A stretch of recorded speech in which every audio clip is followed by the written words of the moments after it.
Hallelujah. Thank you po, Lord. Yan, sige, paki-next na po.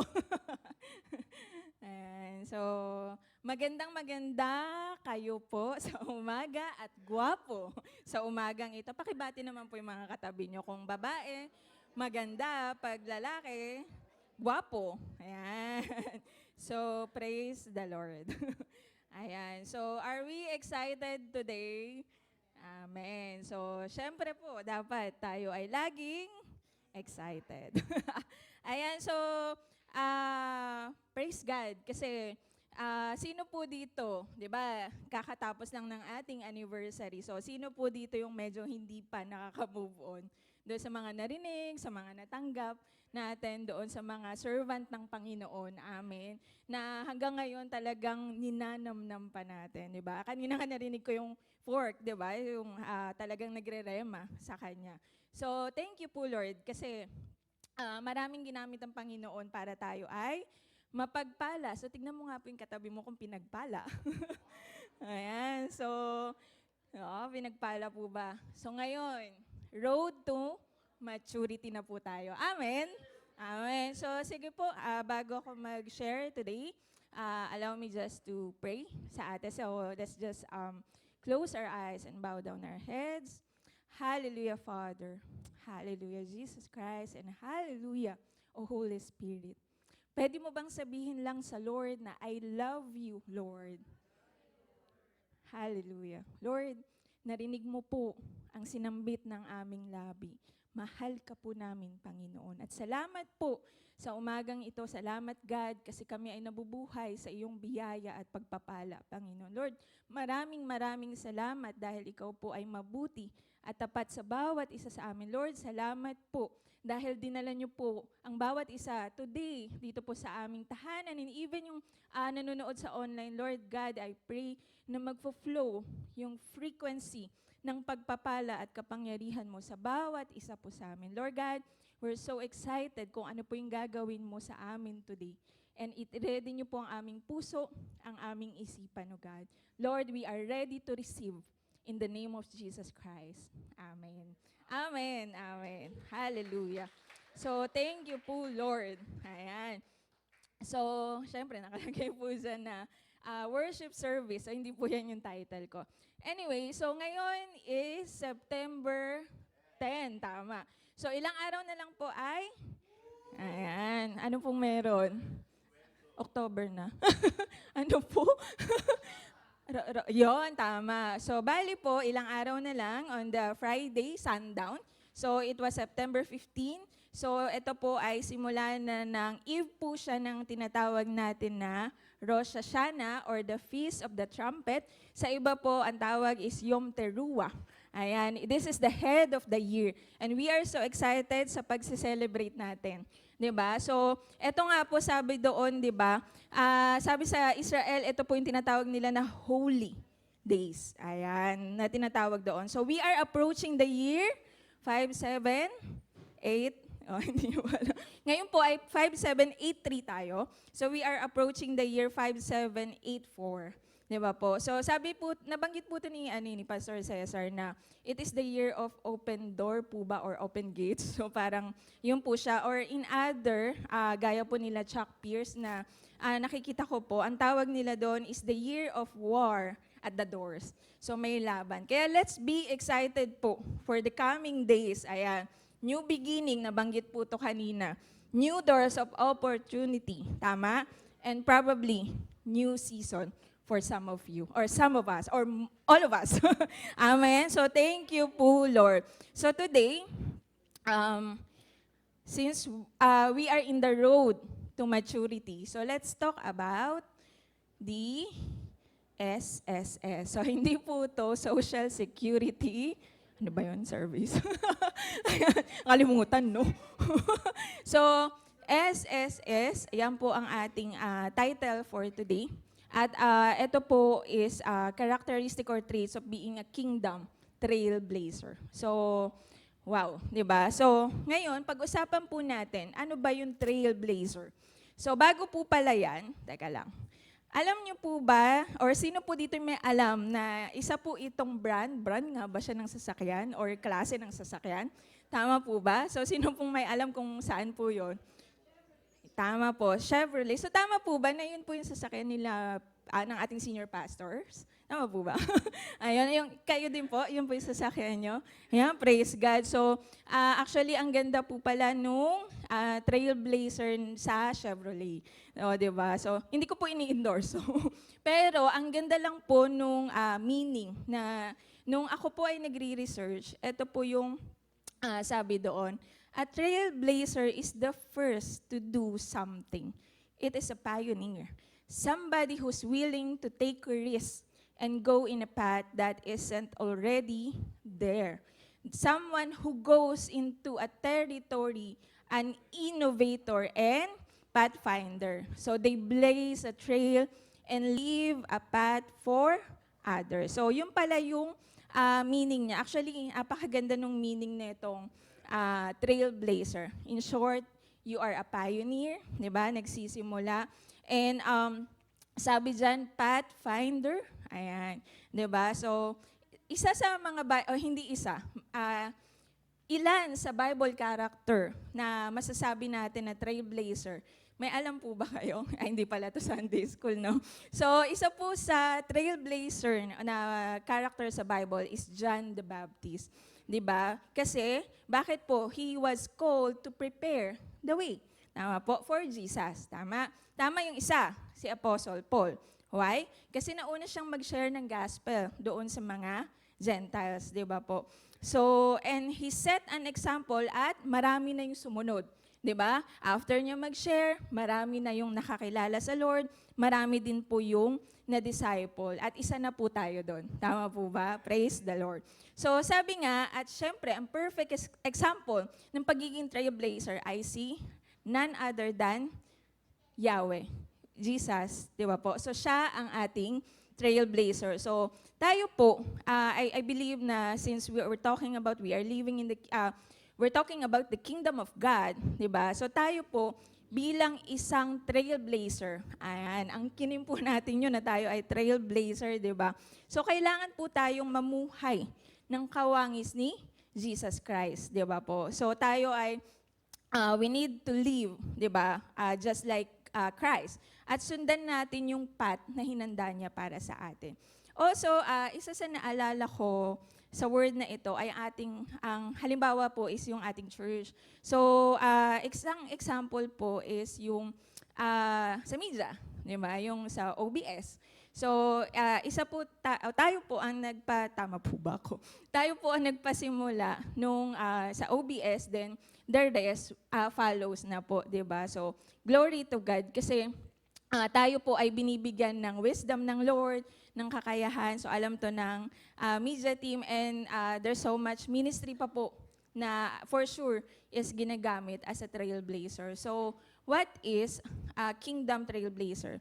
So ito po ay sinabi nung isang prophet, hindi ko na po nailagay. A kingdom trailblazer refused to be like the rest and walk with God into new places. And later, guide others to follow the same way. So, ganun po pala ang isang kingdom trailblazer. So, in short, hindi po siya nakikiayon sa takbo ng mundo. 'Di ba? Siya po ay nakikiayon doon sa takbo ng kingdom ng Panginoon. So, yes, tayo po, we should live as a citizen in the kingdom of God and technically, tayo po ay nasa mundo. Tama? So, sino po ditong wala sa mundo? Ayan, so, but just as Jesus told us that we are not of this world. Tama po ba? Saan natin mababasa yon? Sa Romans 12:2. Ayan, so kung meron po sa inyo may alam nun, sinasabi doon, do not conform to the pattern of this world, but be transformed by renewing of our mind. Praise God, may kabisada tayo. Ayan, ano po yung verse 1?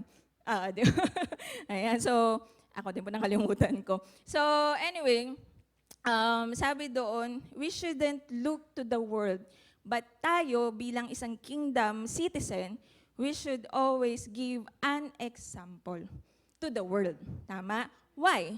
Kasi po tayo ay may daladalang ilaw. Kanino pong ilaw yun? Sa Panginoong Jesus. Amen po ba? We are carrying the glory. Di ba? Nasa-share po ito ni Pastor. Glory within. Di ba? So, we can't look to the world. Hindi tayo pwedeng tumingin sa mundo para bigyan tayo ng blueprint. Ano yung blueprint? Halimbawa, paano mag-run ng business? Paano magpalaki ng anak? Di ba? Paano natin i-spend yung money natin in investment and all other stuff? Di ba po? Because the Lord is saying, you are a trailblazer. So sabi nga, ito po personal definition ko na lang to, na ang kingdom trailblazer, he or she or you are set apart for Christ. Di ba po? So tayo po as a trailblazer, as a kingdom trailblazer, we are also an ambassador of Christ. Ano po ang ibig sabihin ng ambassador? We represent, di ba po? Nire-represent natin si Jesus Christ that lives in us. Tama? So we should be the salt and light ng Panginoon. So in short, dapat nilalakaran po natin yung kalooban ng Diyos. So tayo po, God is blazing a new trail for us. God is making a way for us. Gaya na sa binasa ni Pastor sa Isaiah, di ba? Do you not perceive it? Hindi mo ba nakikita that God is doing a new thing sa atin? Amen po ba? So tayo po, tinawag tayo ng Panginoon out of darkness, kaya ka nakaupo dyan. Kasi inalis ka ng Panginoon doon sa dating ikaw, doon sa darkness. Tama po ba? You are once was lost, but now you are found and you are sitting there. Amen? So ngayon po, God is locating His children today. Ngayong season po na to, ang Lord, hinahanap niya yung mga anak niya. Alam niyo po ba yon? Sabi nga nung isang prophet, may tinatawag na spiritual GPS. So he is cranking up the spiritual GPS in the kingdom today. Anong meron doon? Kasi doon sa GPS na yon, ano po yung work ng GPS? Tama. Global positioning system. Pero ano pong ginagawa nung GPS? Po? Yes, tama. To locate. Amen, tama. To position, tama rin yun. So ngayon, tayo po, for sure, ang Lord, busy-busy po siya sa langit. Yung may hawak-hawak siyang, halimbawa ito yon, spiritual GPS, nasaan kaya yung anak ko? Uy, nandun siya, balik ko nga. O, di ba? Ganun po ang ginagawa ng Lord sa atin. Kapag tayo ay nawawala, wag lang magwawala. Amen po ba?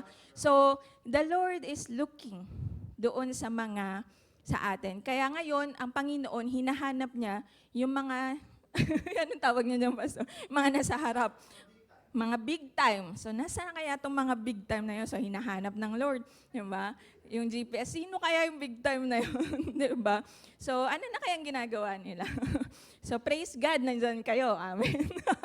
Ayan. So, God doesn't want us to accept our thinking na minsan kasi iniisip natin ay, ganito lang ako. Diba? We always think less of ourselves. Diba? Rather, remind yourself that you are chosen. You are redeemed. You are loved. Diba? So, God is blazing a new trail with us, with you. Diba? What do I mean by that? Ang Lord, gumagawa siya nung bago, na ikaw yung gagamitin niya para dun sa bago. Amen po ba? Na maaring hindi mo alam kung anong meron doon. Diba? Hindi mo nakikita, pero ikaw pala yung magpa-pioneer. Kapatid, you ask God, Lord, ano kaya yun? Diba? Tinatawag mo kaya ako mag-pioneer, tinatawag mo kaya ako, Lord, na magsimula ng something, may it be business, diba? May it be work, I don't know, diba? Or most probably, ministry. Amen po ba? Diba? So, the Lord is blazing a new trail for us. So, tayo po, ang Panginoon, He sent us into the world not to blend in with the world. In short, tayo po ay nandito not just to blend in, di ba? To conform, makigaya, makiayon. But He sent us here so that we can stand out. Amen. And make an impact and influence for His kingdom. Amen po. So, let's not try to be like everybody else. Di ba? Don't try to do everything like everybody else. Di ba? Because the Lord is doing a new thing with us and for us. Kung hindi yun yung pinagagawa sa'yo ng Panginoon, don't try to do it. Di ba?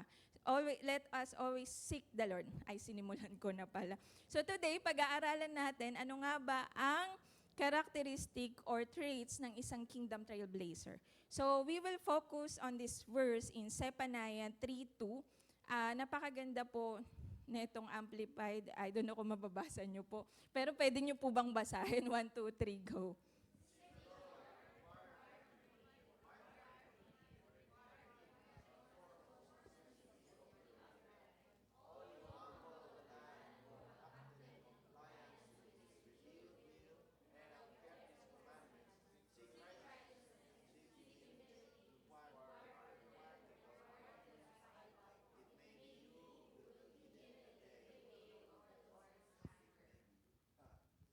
Amen. Salamat po sa pagkabasa ng salita ng Panginoon. So number 1 is, hinighlight ko po dyan, let us seek the Lord, inquire for Him, inquire of Him, and require Him as the foremost necessity of your life. Doon muna ako magpo-pause. Number 1 na points or number 1 na characteristic, let us seek God and be obedient. So, sinasabi po doon sa verse na yon, let us seek the Lord. Diba? Talagang dinita, kaya ang ganda nung doon sa amplified version, diba? Yung seek the Lord, you inquire of Him. Diba? So, nilagay ko po ata yan dyan. Ay, hindi. Sorry. Anyway, mamaya na lang po pala. So, eto po. Sino dito ang nakakasunod sa ating Bible reading? Ayan. Amen. Praise the Lord. Okay lang yung may absent, di ba, Sister ano? Ayan. Pero, pansin nyo po sa Ezekiel, di ba nandun na po tayo sa, kay Prophet Ezekiel, sino dito yung gaya ko na habang binabasa mo yung book, napapa-imagine ka dun sa dinidescribe dun sa vision. Di ba? So, alam mo yung parang ini-imagine mo yung vision na yun na binigay. Tama po? Na parang, paano yun? May wheels, may ganitong ulo, may 4 na ano, di ba? Parang, ang totoo niyan, papa-imagine na po talaga ako nasabi ko, Lord, ano kaya itsura nun? Nawa po makakita ako. Sino pong gusto mo makita? No, angel naman po yun. Di ba? So, ini-imagine mo yung vision. Kamusta po? Masaya po ba? Nai-enjoy niyo po ba yun? Wala pong, ayun. Amen. Praise God. At may mga nakaka-enjoy. Di ba? Kaso yung iba parang mat lang yan. sorry. Ang hirap, di ba? Ang hirap alam mo yung hindi mo makalculate or hindi mo siya talaga ma-explain, di ba? Or, yun, basta yun na yun. At sa Bible, alam niyo po na ang Book of Ezekiel ay isa po ito sa mga tinatawag na major prophet. Ayan. While, ito pong binasa natin kanina na magfo-focus po tayo kay Prophet Zephaniah. And Prophet Zephaniah ay isa pong, or kabilang po siya sa tinatawag na minor prophet. So, nagaya po siya nila Prophet Jonah, hindi po si Sister Jonah, at si Hosea. So, in short, kung mababasa nyo po or naalala nyo tong Zephaniah, meron lang po siyang 3 chapters. Ayan. So, ngayon, pag-usapan natin, konting overview lang. Kasi kapag po may binibigay sa akin ng Lord na pag-aaralan, so nire-research ko po kaunti kung ano yung patungkol sa kanya, kung sino po talaga siya. So, ito po si Prophet Zephaniah. So, sabi po dyan, Zephaniah, he is a son of Cushi, I don't know kung tama po, son of Gedaliah, son of Amariah. Tama po. And also, he is the son of Hezekiah. So, sino pong may kakilala kay Hezekiah? So, si Hezekiah po, not really sure kung ang tinutukoy po dito is, siya po si King Hezekiah. So, another word po, ito po yung kanyang Hebrew, nakalimutan ko yung pronunciation kung Zephaniah, parang ganon. Or, ang meaning po nun is, the Lord has hidden or hides, the Lord conceals, or the Lord protect. So, ayun po. Ito po yung, actually, ni-remind po sa akin ng Lord, etong kay Zephaniah. And nung una, hindi ko po maintindihan kung bakit, pero all glory to God kasi ni-reveal naman po ng Panginoon. So, bakit natin pinag-aaralan si Zephaniah? Alam niyo po ba na among the prophets, siya yung may unique introduction. Diba? Kasi yung introduction po sa kanya ay pinakita doon yung long list of fathers niya. So, ayun po, sabi dyan, no, son of Cushi, son of Gedaliah, son of Amariah, and son of Hezekiah. At alam niyo po ba, nag-stop lang siya kay Hezekiah. So, bakit kaya siya nag-stop kay Hezekiah? Kasi most likely, yung prophet na to, they wanted to highlight yung royal line niya or po, kung lineage niya, di ba? Kung saan siya nanggaling. As a descendant of one of Judah's good kings. If you will remember, nabasa natin to sa 2 Kings and even sa Chronicles, na si King Hezekiah, isa po siya sa mabuting hari. So siya ay naging contrast, siya ay sumalungat sa ginawa ng kanyang ama. Di ba? So he was a godly king who was instrumental in bringing about revival in Judah. So probably, sinasabi nga po na si Zephaniah, meron daw siyang royal blood. Diba? Kasi nanggaling po siya kay lolo ng, tama po ba ko? Lolo ng lolo niya, si Hezekiah. Parang ganun po. So tama, praise God. So probably meron siyang royal blood. Ayan. So lolo ng lolo niya, si King Hezekiah. So he was also one of the prophet during prophet ni Judah. So during yung time ni King Josiah. So si Zephaniah ay sinasabi po siya na end time prophet. Alam niyo po ba yun? Na siya po ay tinatawag na end time prophet of wrath and restoration.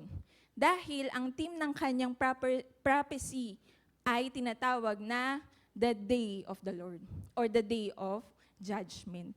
So, ito lang yung book na nag-mention ng the day of the Lord in the Old Testament. Or the day of the Lord. Yung pagbagsak ng Judah sa Babylon, judgment sa mga nagkasala sa Lord, ayan, at restoration sa humanity in the future. So, ito ay patungkol sa judgment po sa Judah. So, kalaban ng sa judgment sa Judah, yun yung chapter 1.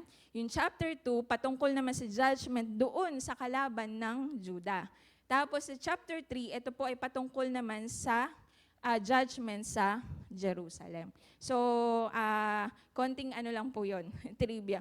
So, sabi nga po dito, sa Zephaniah 1:18, neither their silver nor their gold will be able to deliver them in the day of the Lord's angry judgment.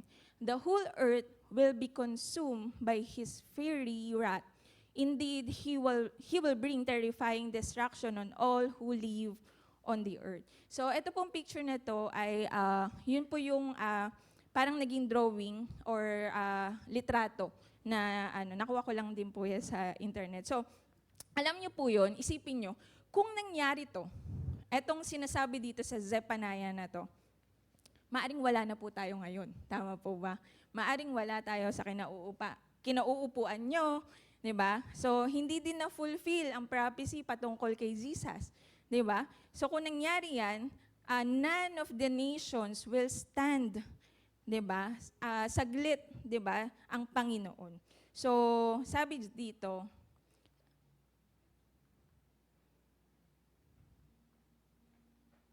ayan, Zephaniah wrote that the day of the Lord was near. So, konting rin to, overview sa chapter 1, that it would be a time of wrath. So, ito daw, sinasabi dito, una pa lang chapter, pagkabasa natin, yan ay mababasa na, that the Lord was near, it would be a time of wrath, it would come as judgment on sin, and that ultimately it would result in the blessing of God's presence among His people.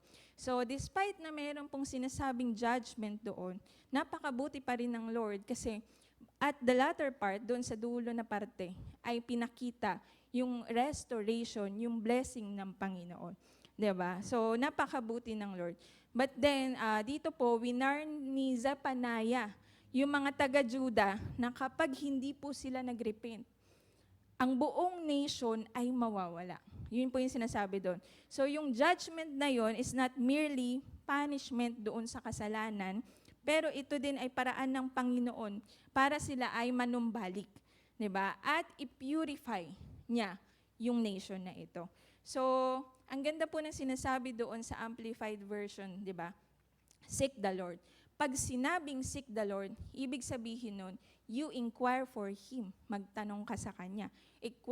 Inquire of Him and require Him as the foremost necessity of your life. Meaning, kapatid, in every detail of your life, we need to inquire for Him and we need to inquire of Him.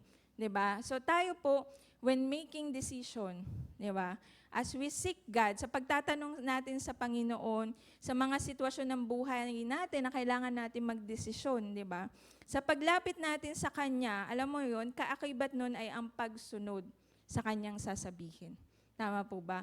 Hindi ka lamang nag-seek, kundi ikaw din ay kailangan mag-obey. 'Di ba? Kung ano yung sinabi ng Lord, kasi humingi ka sa Lord nagtanong ka sa Lord. Ngayon, kailangan din tayo, kung ano yung sinabi ng Panginoon, ay sundin natin. So gaya po nung sinabi nito nung during our anniversary, isa po yun sa characteristic po ng pagiging matured, 'di ba? Na Christian, kailangan tayo ay obedient, 'di ba? Obedient po tayo sa Panginoon. So sabi nga diyan, hangga't di natin natatagpuan ng Panginoon, we should never stop seeking Him. Dahil nasa Kanya yung susi. Alam niyo po ba kung ano yung susi? Ito po, yung salita po ng Panginoon. Ang susi na hawak-hawak natin, na kailangan po nating kaakibat ng pagsik po natin sa Panginoon. Para mabuksan natin yung susi, ay yung pinto ng pangako. Ang susi natin is the Word of God.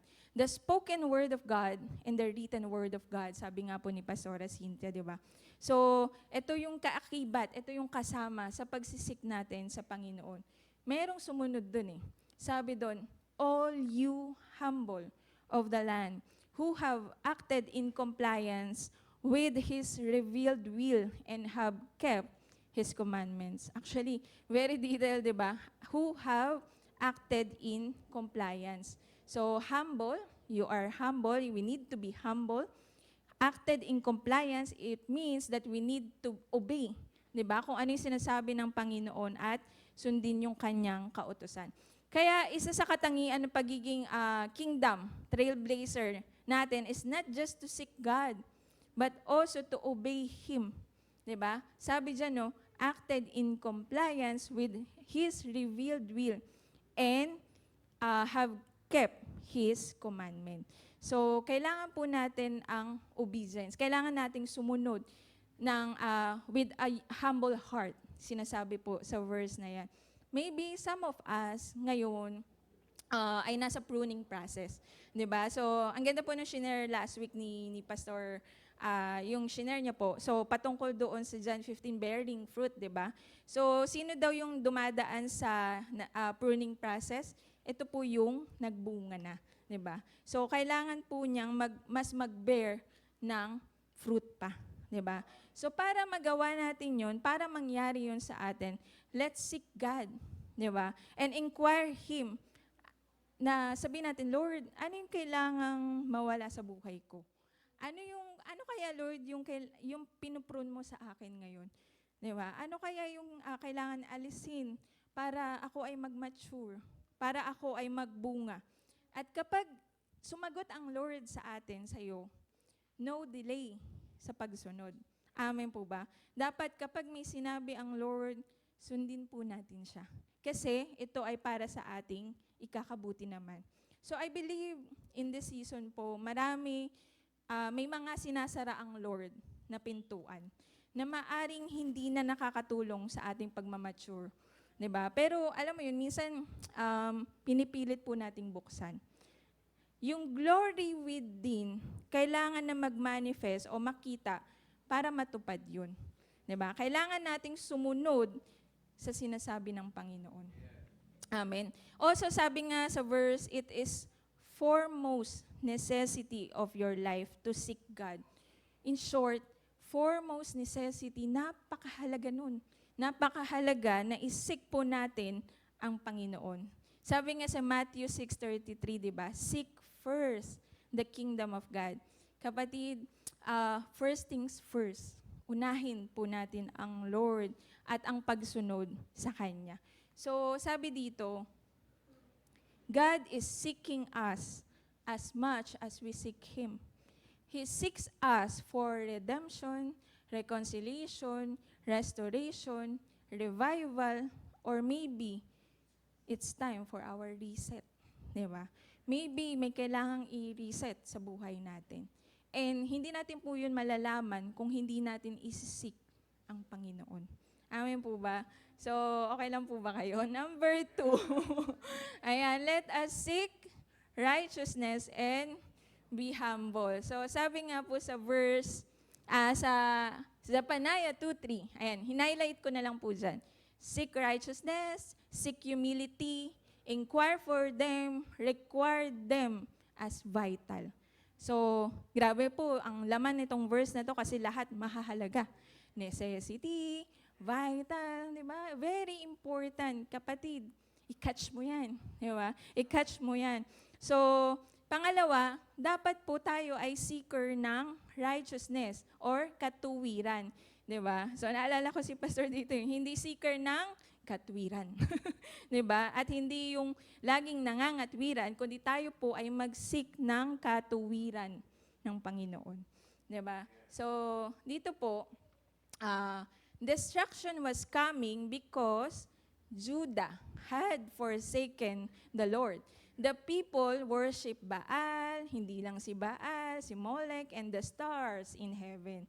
Diba? So, ganun po katindi yung ginagawa during those time. Maski yung mga priests, alam niyo po yun, minix nila yung mga pagan practices with faith in God. Diba? Tindi. Yung mga nakatira sa Judah, nakapag-commit po sila ng kasalanan na kinasusuklaman ng Panginoon. Alam niyo kung ano yung isa sa mga bagay na yun? I remember, nung binabasa ko po pala yung Ezekiel, merong word na talaga nagre-rema sa akin, yung word na detestable sins. Napansin niyo po yun? Or in other translation, it is abomination. So, talagang, ayun, paulit-ulit, tas hanggang sa tinanong ko na, nag-research po ko, ano ba yung detestable sins? So, ayun. Pero hindi ko na po yun ma-share dyan. Anyway, sabi nga po, yung pag-worship nila, di ba, sa Diyos-Diyosan, gaya niyan, si Baal, si Molech, and even the stars. Yung iba po, the moon, di ba? So, the sun, may mga nag-worship din ng sun, di ba, yung araw. So, at tinawag nila na high places, di ba? Also, nagsimula din, alam niyo po ba, during this time na dinisrespect na po nila yung temple ng Panginoon. Kaya sobrang, alam niyo po yun, yung galit ng Lord sa kanila, di ba? Sobrang galit ang Panginoon. Sabi nga niya doon, meron siyang verse na sinabi doon that He was in jealousy. Diba? Yung talagang antindi. Yung jealousy na to is holy. Diba? Talagang matindi yung kanyang galit dahil sa ginagawa ng mga to. Kasi bakit? Alam mo yun, sinasabi nga ng Lord doon, inalis ko na kayo sa Egypt. Diba? Pinalaya ko na kayo. Ganit, binigay ko yung mga kailangan nyo, nagreklamo kayo, okay, sige, binigay ko kahit, alam mo yun, hindi gusto ng Panginoon. So, lahat ginawa ng Lord, but still, they worship the other gods. Diba? Kaya nga sinasabi ni Prophet Zephaniah, alam niyo po yun sa prophecy niya, halos ipagsigawan niya yung word na godliness, purity, diba? Na sinusuway na siya nung nation na ito. Alam mo yun, tumalikod yung mga tao sa Panginoon, hindi lamang sa personal nila na buhay, even sa kanilang worship. Diba? Even po sa kanilang worship. Pinapakita dito yung lalim ng kasalanan at lalim din nila na need mabalik doon sa path ng righteousness, sa path ng restoration ng Panginoon. So, di ba parang tayo mapapatanong, anong lesson nun for me? Anong application nun for me? Ito po, tayo bilang isang modern day believers in Christ, minsan nagagawa din po natin yun. Tama? Paano? Kapag tayo po ay namumuhay pa rin sa kasalanan or binabalikan natin yung dating tayo. Diba? Yung version 2.0 na sana. Nga lang, bumabalik po tayo doon sa kasalanan na pinalet go na sa atin ng Lord, pinatawad na ng Lord, inalis ka na doon. Diba? So today, as we come to church, kamusta po yung puso natin? Nung pagpunta nyo dito kanina or ngayon, kamusta po yung ating mga puso? Yes, alam nyo po yun, totoo. Madalas bago tayo pumunta sa church, tayo po ay nasusubok, tama? So, arami-rami pong pagsubok. Pero, alam mo po yun, sinusubok tayo ngayon sa aspeto ng maturity. Diba? Pero alam mo yun, salamat sa grace po ng Lord. Salamat sa grace talaga ng Panginoon. Kasi unti-unti natin yung na-overcome. Tama po ba? Kasi kapatid, kung hindi mo yung na-overcome, wala ka dito ngayon. Tama po ba? And praise God, kasi nandito ka ngayon. Amen po. Pero ipag-pray rin po natin yung katabi natin na bakante. Tama po ba? Pag-pray rin natin yan for a new souls. Diba? Pag-pray natin yan. Amen po ba? Not just new souls, diba? Even yung redemption, restoration pala doon sa mga kapatid natin na hindi na natin nakakasama. Diba? Kapatid, kilala ka ng Lord. Alam niya lahat ng nasa iyo. Kilala niya kung anong iniisip mo ngayon. Kilala niya. Alam niya kung anong iniisip mo ngayon. Diba? So, wag mo munang isipin yung lunch mo mamaya. Or kung saan ka pupunta mamaya. Ayan. So, kapatid, alam ng Lord yung puso natin. Kilala ka niya. And through Prophet Zephaniah, alam niyo, nire-remind tayo ng Panginoon. Nire-remind tayo ng Lord na maging seryoso tayo sa Kanya. Amen po ba? At sa relasyon po natin sa Kanya. Because He is our good shepherd. Diba? Alam mo, kapag tayo nag-fail, our God is always a God of restoration and hope. Amen po ba? Jesus Christ is our living hope. Amen. He is the same yesterday, today, and forevermore. Ang Lord hindi nagbabago. Tama po ba? So, alam niyo yun, isa sa sinabi doon sa book ni Zephaniah ay patungkol doon sa mga self-satisfied complacency. So, ano bang Tagalog ng complacency? Complacency of Jerusalem's upper classes. So, sabi niya, doon sa, hindi ko na po nailagay yung verse dyan, pero sinabi to ni Prophet Zephaniah na gagamitin daw ng Panginoon ang candle or lamp nail para liwanagan, o di ba? O ma-expose sa liwanag yung mga injustices na ginagawa po nila. So, complacent is someone doing nothing active para makatulong doon sa society. Yun po yung sinasabi ni Prophet Zephaniah. So, he wanted to shake people out of their complacency and encourage them to change their ways. So, ang Panginoon, through Prophet Zephaniah, gusto niyang i-shake, di ba? I-shake ang mga tao na, hey, tama na yung pagiging complacent. Tama na yan. Di ba? And encourage them to change their ways. So, meron po ko nilista rito na mga some of the reasons, hindi some, ito po pala yung mga reasons kung bakit yung divine judgment, ito po yung mga divine judgment. So, sabi nung una dyan, God will judge those in Judah who practice pure paganism. So, sila po ay nagpa-practice ng paganism. Also, God will judge those in Judah who mix the worship of God with the worship of other. Yun. God will judge those in Judah who completely reject and turn away from the faith of their fathers. So God will judge those who choose to identify with the hidden rather than the people of God by their dress. So antindi po. And sabi rin dito, God will judge those who practice violence and deceit. God will judge those who refuse divine instruction and who have ignored His warnings through His prophet. Diba? So sinabi na, may ginamit na ang Lord, but then hindi pa rin sinunod. So Judah should have learned from God's judgment of others, pero hindi pa rin siya natuto. And God will judge those in leadership who have abused their authority and forsaken their stewardship. God will judge those who presume that God is indifferent about their sin. And God will judge those who put their trust in anything but Him. So even po pala yun, kapatid, God will judge those who put their trust in anything but Him. That's why napaka-importante po na ang ating paningin, ang ating puso, ang ating buhay, tanging Panginoon lamang, Panginoong Jesus lamang ang ating sinisik. 'Di ba? Sa Kanya lang natin binibigay ang ating pananampalataya. So, ngayon, isa sa matututunan natin sa book na to ay makinig mabuti doon sa judgment ng Panginoon. In short, bakit ko sinasabi to? Bakit ko to shinare? Kasi gusto ko pong makita natin na ang Lord ay seryoso. 'Di ba? Seryoso siya. Hindi niya tinitake ang kasalanan na mababaw lang. Ito ay may punishment, may kaakibat na parusa. Yes, si Lord ay holy, pero He is loving too. Tama po ba? But I want to encourage us that there is hope. There is hope because our God reigns and He will rescue His own people, His remnant, His kingdom trailblazer. So maaring sabihin natin na, ito during ano pa naman to, the Old Testament times. Pero mamaya po meron akong i-share patungkol sa ating sitwasyon ngayon.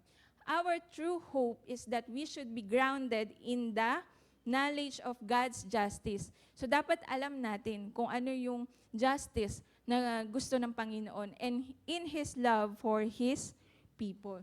So kailangan tayo daw po ay grounded. Yung foundation natin ay nandito. Isa dito, di ba? Yung knowledge of God's justice and in His love for His people. So paano nga ba tayo makakaalis doon sa judgment na ito?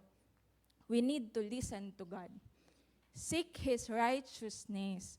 Have a humility heart. Tayo po ay magtiwala sa Panginoon.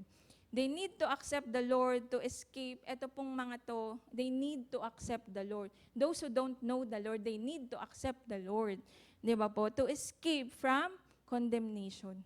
So dahil kapag tayo ay nasa Panginoon na walang condemnation, tama po ba? Naniniwala po ba tayo that in Christ Jesus, there is no condemnation? Amen po ba? Kasi tayo ay tinanggap natin siya. So pinagbayaran na ng Panginoon yun para sa atin ng mga citizen niya. There's no condemnation in Christ. So I remember lang din po, i-share ko lang din itong short story ng familiar po ba kayo dito sa Genesis 3?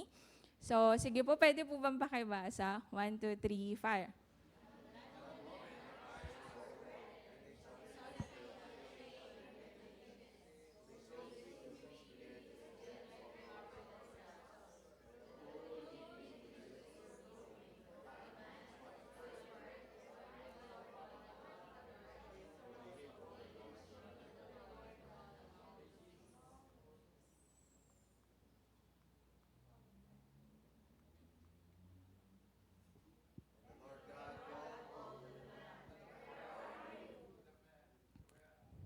Amen.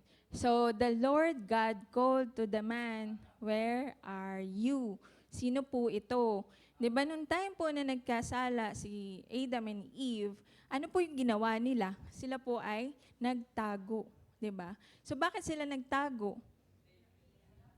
Tama. They are, sinabi nila sa verse 10, sinabi doon, kasi Lord, naked kami. Tapos sabi ng Lord, paano mo naman nasabi na kayo ay naked?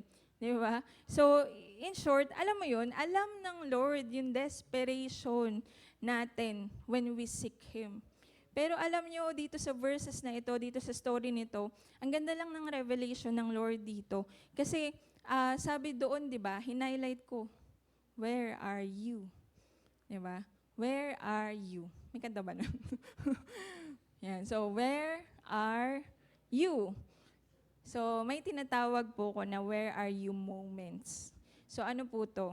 Siyempre, di ba tayo kapag nagkasala or sila, ang ginawa nila is nagtago. So, technically tayo rin po, di ba, kapag, especially kapag bata, kapag nagkasala sa magulang, anong ginagawa?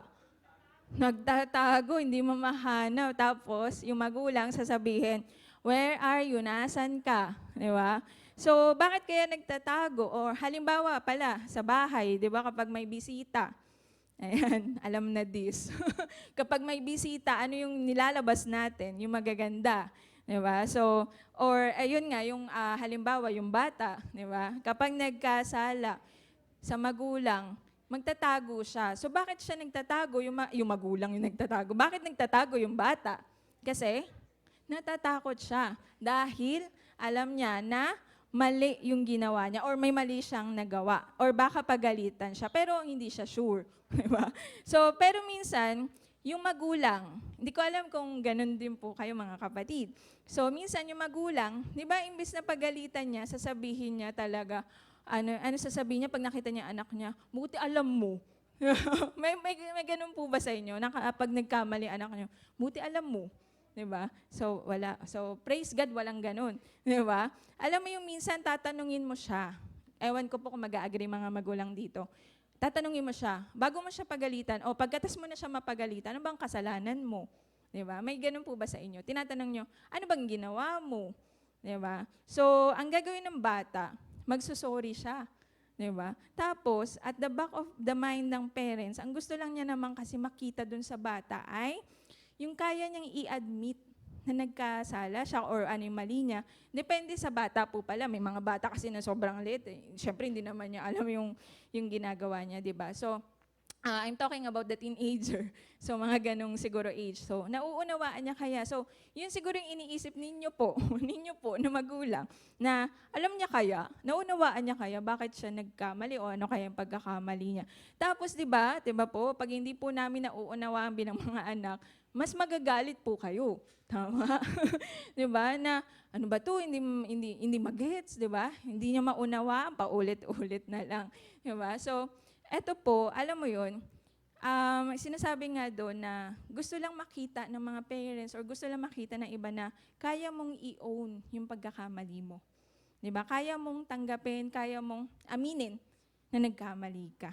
So, nauunawaan niya kaya. Same with our Abba Father. 'Di ba? Alam niya ang lahat. Alam ng Lord ang lahat. Kahit po magtago tayo, pero wala tayong kayang itago sa Panginoon. Tama po ba? Ang nais lang naman ng Lord ay ganito. Aminin mo. Aminin natin yung pagkakamali natin at wag na po nating ulitin. And that is repentance. Na nagulat po ako kanina nung sinishare ng ating teacher sa Sunday School. So medyo related po kami and nakakatuwa ang Panginoon. That is repentance. You need to own it. Aminin mo. And don't do it again. Ganun po yung repentance. Hindi yung sinasabi nga, naalala ko si Pastor Ovet dito na sinasabi niya, yung repentance, hindi repent, repeat. Tama po ba? Hindi ko kayang gayahin. Sorry. So, hindi po siya ganun. Repentance is that you need to own it. Then don't do it again. Repent and confess our sins. So, it's time for us to own it up or own up. Aminin mo, akuin mo. Nagkasala po ko, ito po yung ginawa ko. Lord, sorry po. Diba? So, iwasan din po natin kapatid yung blame game. Diba, na tinatawag, na gaya ng ginawa nila Eve and Adam. So, mapapansin nyo doon, sabi ni Adam, si Eve kasi, sabi ni Eve, yung serpent kasi, so nasisi na naman yung serpent, diba? So, kasi ganito siya o ganyan, kung di niya ako inano, diba? So, they are doing the blame game. Pero, dito sa moment na to, nung tinawag sila ng Lord, where are you? God is giving them chances to repent. God is giving them, God is giving them chances na i-own yung pagkakamali nila. Same with us. Kapag tayo tinanong ng Lord, malay nyo, marinig nyo ang Lord, anak, where are you? Di ba? Kapag tayo hinanap ng Panginoon, as long as kung tayo sinisik natin ng Lord, alam nyo ba na mas sinisik po tayo ng Lord? Mas sinisik niya tayo, mas sinasabi niya, anak, where are you? Nasaan ka na? Diba? So, kasi gusto ng Panginoon, makalaya po tayo doon sa ating mga kasalanan na maaring paulit-ulit na rin, 'di ba? So let it own up. Mali. Let's own it up, sorry. So let's humbly seek God and repent. So sabi po dito sa Zephaniah 3:5, but the Lord is still there in the city. Ulitin ko po. But the Lord is still there in the city. And He does no wrong. Day by day, He hands down justice, and He does not fail. Diba? He never lost a battle, gaya ng inaawit natin kanina. But the wicked know no shame. Pero gusto ko pong matandaan natin or maisa puso yung sinasabi dito sa verse na to. But the Lord is still there in the city, and He does no wrong. Pero alam mo yun, ang Lord ay nandun, pero ano yung kapalit? They keep on doing. Sabi nga dyan, no? But the wicked know no shame. Kasi paulit-ulit nilang ginagawa. Alam naman nila na masama, pero paulit-ulit nilang ginagawa. Maaring yung iba sa kanila wala ng guilt. Sabi nga dyan, no shame. Wala nang shame, wala nang nararamdamang shame. But ito po yung totoo. Israel has given every chance to repent. Same with us. God is giving us the chance to repent and turn back to God. Diba? God is watching. God is waiting. And He is holding incredible redemption, ready to give it. Alam mo po, may daladala ang Lord. Ito yung ang kamay ng Lord, daladala niya yung salitang redemption. Gusto kanyang abutin. Gusto kanyang i-redeem. Diba? So the question is, kapatid, are you ready to accept it? Or did you already accept it? Yung redemption na yun. Amen. So sabi dito, last na po tayo, the third characteristic is that perhaps even yet the Lord will protect you from His anger on that day of destruction. By the way, ito pong version na to ay pinalitan ko na sa NLT. Ayan. Kanina po AMPC. So sabi dito, number 3 na characteristic natin is that let us seek joy and be protected. So ito po yung pangako ng Panginoon, that we are under His protection. You are hidden and secured. Napakaganda ng awit na lilim, di ba?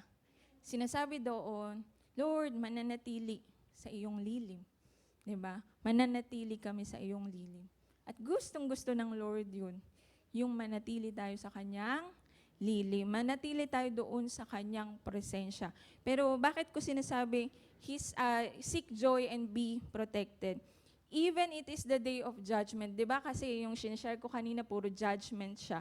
But you know what? It is also a day of joy. So, hindi po si Sister Joy. So, sabi dito sa Zephaniah 3:14, ayan, mababasa po natin dyan, sing, O daughter of Zion, shout aloud, O Israel, be glad and rejoice with all your heart, O daughter of Jerusalem. Kapatid, we need to sing, we need to shout aloud, and be glad and rejoice, di ba? Alam mo po yun, ito na yung panahon kung saan tayo ay dapat umawit sa Panginoon. Worship, di ba? Let us worship God. Shout aloud. Dapat hindi ka mahihiyang sumigaw ng hallelujah. Amen po ba? Hindi ka dapat nahihiyang sumigaw na thank you po Lord. Diba? Hindi ka dapat nahihiyang sabihin na Lord, ang buti mo. Lord, salamat po. Diba? Dapat tayo, when we worship God, especially corporate, sama-sama. Alam nyo, ang sarap mag-worship sa Panginoon. Nang sama-sama, lalo na kung sabay-sabay nating sasabihin ang hallelujah. Diba? Sabay-sabay nating sasabihin na Lord, ikaw ay compassionate. Lord, ikaw ay loving. Lord, you are my shepherd. Ang sarap sabihin at isigaw yun sa Lord. Diba? So sinasabi dyan, this is the day to sing loudly, shout and rejoice, for there will be a hopeful ending. So nandun na po tayo sa ending part. Diba?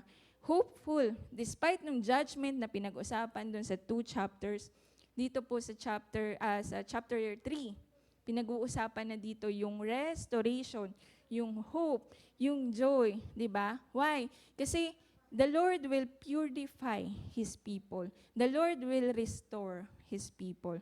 Gaano man kahirap ang mga pinagdadaanan po natin ngayon, we can look forward to the day of our celebration when God will completely restore us. Yes, we know na merong tribulation. Yes, we know na we are in the last days. Pero alam niyo po, isa sa natutunan ko din is tayo po, as a citizen of the kingdom of God, we need to look forward doon sa millennial reign. The day of rejoicing, di ba? So, the day of victory. Let us always look forward doon sa kung saan mamimit na natin ng Panginoon. Di ba? So, let us always look forward to that. So, God created man, yes, but man fell. Siya po ay nagkasala. But then, Jesus promised. Jesus fulfilled, di ba? And then, Jesus followed. So, Jesus is returning soon. And the Bible is God's Word. Lahat ng sinabi ko, nasusulat po yun sa salita ng Panginoon. And the Word of God, it is alive. It is powerful. It is active. Tama po ba? So, ang Lord, tinake away niya yung judgment against them. Alam niyo po yun. The King of Israel, our loving Abba Father, is in our midst. And we shall never again fear evil. Amen po ba? The only fear na dapat na meron tayo is the fear of the Lord. Amen. So, I don't know, to anyone na maaring nanonood sa live, kung wala ka pang relasyon sa Panginoon, as your Lord and Savior, this is a call for repentance. And also, as well as tayo na nandito, this is also a call for repentance. So, dapat ready na po tayo makita ang Panginoon. Amen. So, sabi nga kanina ng ating teacher, sinong gustong pumunta sa langit? Di ba? Lahat. Sinong gustong mauna?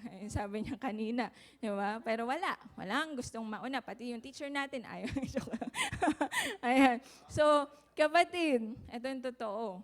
The great and final day of judgment ay maaring nasa future pa.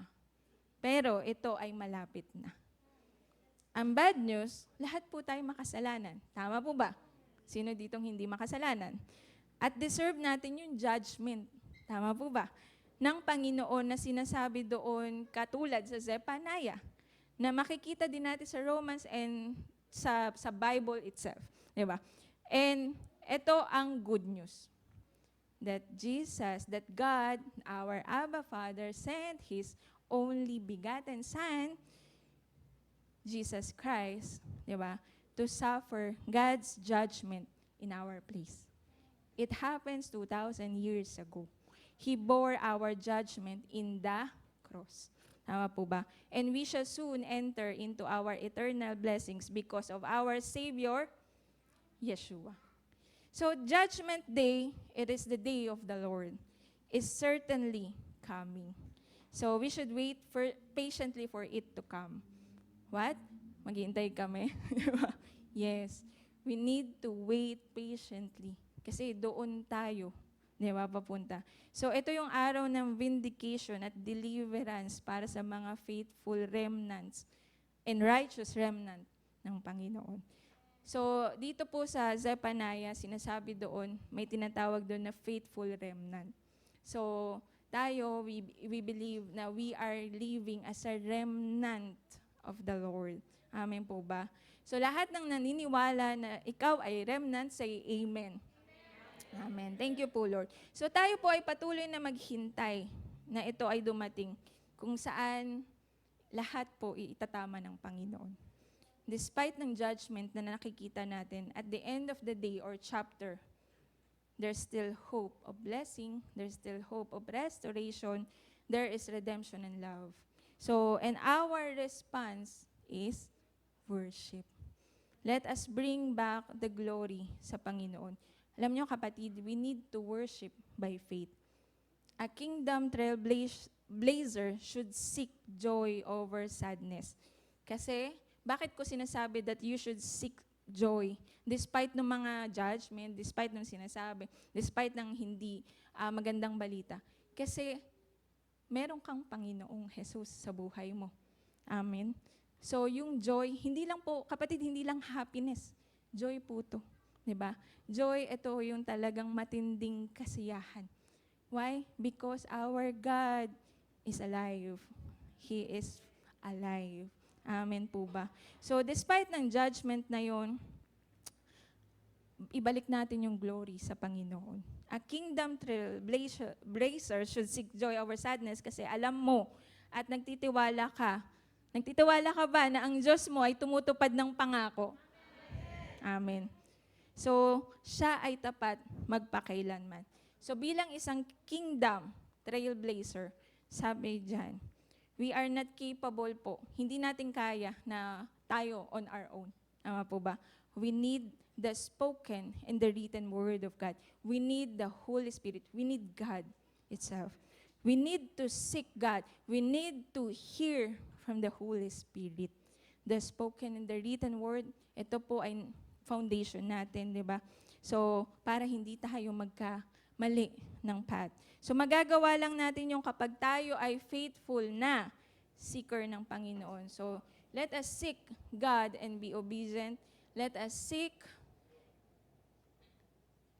righteousness and be humble. And lastly, let us seek joy and be protected. Amen po ba? So, sige po, palakpakan natin ng Lord. Glory, glory to God. Kapag tayo ay faithful na seeker ng Panginoon, ng righteousness at ng joy, let us set ablaze.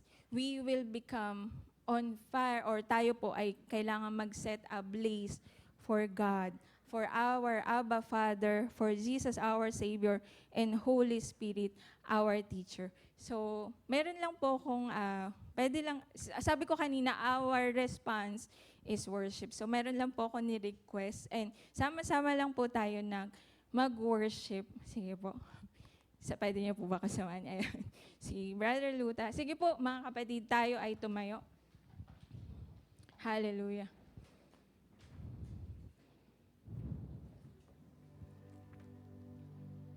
Let's just close our eyes. Hallelujah.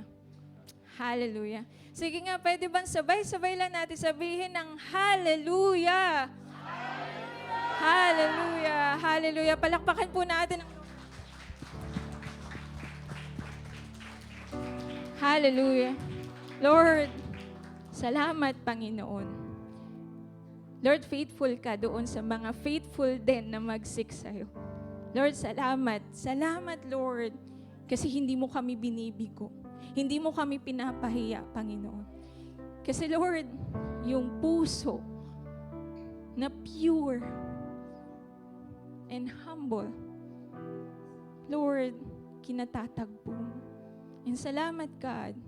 Salamat, Panginoon, dahil ikaw ay mabuti sa bawat isa. Lord, I pray, ito po ay ma-apply namin. Hallelujah. And Lord, today, dito po sa aming napakinggan, Panginoon, ito po yung aming response. Worship. Hallelujah. There is no higher glory, no greater honor than to bow and kneel before your throne. I'm amazed at your glory, embraced by your mercy, oh Lord. I live to worship you. There is no higher calling, no greater honor than to bow and kneel before your throne. I'm amazed at your glory, embraced by your mercy, oh Lord. I live to worship you.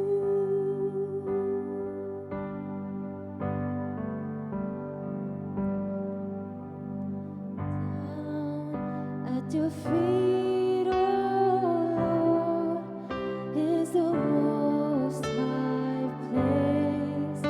In your presence, Lord, I seek your face. I seek your face. There is no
Hallelujah. Hallelujah. Lord, there is no higher calling but for us to worship you, O God. Hallelujah. Lord, ito po yung laman ng aming puso. Ang papurihan ka. Kasi Lord, lahat ng glory ay sa'yo lamang. Lord, wala sa amin. Sa'yo lang, Panginoon. Sa'yo lang, Panginoon. And Lord, salamat, Panginoon. Salamat po, Lord. Salamat, Lord. We are ready, O God, for new. We are ready for our road to maturity. And Lord, we are ready to seek you, to seek righteousness, and to seek joy. Salamat, Panginoon, for you are faithful, O God. Salamat, Lord. In Jesus' name we pray. Amen.